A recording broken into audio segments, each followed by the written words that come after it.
There are only 4 players left in this match. One of them is Ninja, who's widely considered to be one of the best players in the world right now. The prize pool for the Fortnite Pro-Am Tournament is a ball-busting $3 million, with the winning team taking home $1 million for their charities.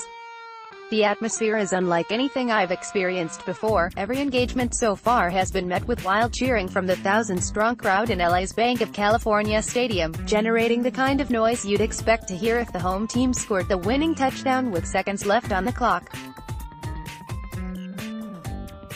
This is a duos match, so it starts with 50 teams of 2 all pitted against each other. Ninja's partner got eliminated 2 minutes ago when the tower he had lovingly built got destroyed and he fell to his death, so if Ninja wants to win he'll have to defeat 3 other players, 2 of which are in a squad together. The storm is closing in. There's about 100 seconds left of this match. The excitement levels in the watching crowd has reached fever pitch, and I'm just as excited as they are. It's fair to say I'm well into Fortnite, as I've poured hundreds of hours into it and lost entire weekends running around the map over and over again. Seeing a game you love played by some of the best players in the world on a giant screen inside an almost brand new $350 million stadium that usually plays host to LA's soccer team is one thing. But add in the fact that everyone around you has done the same thing and we're all here together, and you've got the making of something special. This isn't really about who you support in the tournament, it's about the community coming together to celebrate what they love. But I'm quite competitive, so I feel I need to pick a side.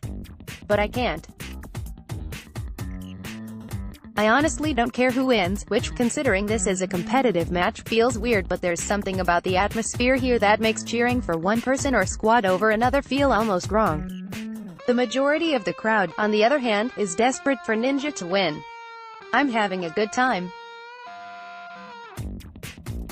They're eliminated in seconds. It's 1 versus 2. Ninja makes a play for the high ground, which will be vital if he wants the win. Duo spot the move, then build up on top of Ninja's ramp, blocking him in and creating a towering structure in the process. But Ninja is one of the best Fortnite builders and tacticians in the world. He retreats to ground level, grabs a jump pad that was dropped by Skyer when he was eliminated, builds a platform for it in seconds and launches himself into mid-air. This not only propels him to the high ground above the duo, who started to move down the structure looking for a quick kill, but it gives him a bird's-eye view of the remaining playing field. The duo have split up. Ninja focuses on Sean. It's like watching the lion hunt as it targets the weakest member of the herd. Shotgun from above, switched to Scarfire for a few rounds, back to shotgun, and Sean is knocked down. 1 versus 1. The crowd erupts. I have chills, because this is duos. There's a chance that Kinstar could revive his teammate. Standing over him for 10 seconds will allow Sean back in the fight with a small amount of health, but that would leave him exposed and vulnerable to attack, so he ignores his partner and goes for the kill. Kinstar fires off a few rockets and one of them connects. He has the upper hand now. If I was near a betting shop, I'd be throwing my money on Kinstar to win. Ninja immediately builds a 1x1 protective house, but Kinstar knows he's in trouble. A couple of shotgun blasts to the wooden walls and they fall away. It's now a shootout. Ninja is on 7 health. Kinstar jumps, equips his Scar, and fires off 5 rounds. They connect, Ninja is eliminated, and it's over.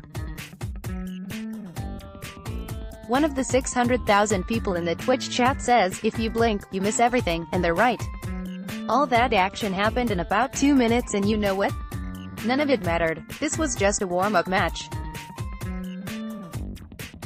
Below, watch the final moments of the epic match. Ninja and his duo's partner Marshmello would go on to win the game that mattered, taking home the $1 million prize pot for their charities. That game isn't quite as exciting, as the pair choose to camp it out at the top of a mountain for almost the entire match and finished it off with an easy elimination at the end.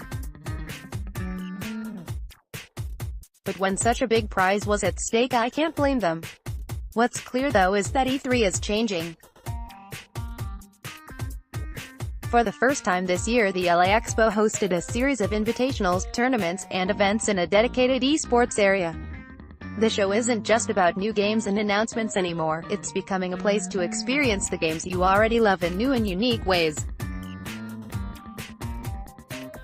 Fortnite's Pro-Am wasn't a perfect example by any means. Like the game, it was a little buggy at times, the audio from the on-stage commentators and the game dropped out on multiple occasions, the action on screen and the game sound wasn't quite in sync, and the watching crowd were sat in the mid-afternoon sun for hours without shade. But Epic has been so open and transparent with fans during this game's short lifespan and continuing development, that almost anything is forgiven, whether it's extended downtime for back-end server fixes or a few hiccups at their first real venture into developing Fortnite's competitive scene. As time goes on, I can see more and more developers moving away from big game announcements and demos and towards making E3 a celebration of their existing games. Of course, there will always be reveals and big news, but as what used to be an industry-only event moves further and further towards catering for the paying public, things are going to change. And if Fortnite's Pro-Am is anything to go by, it's going to be great.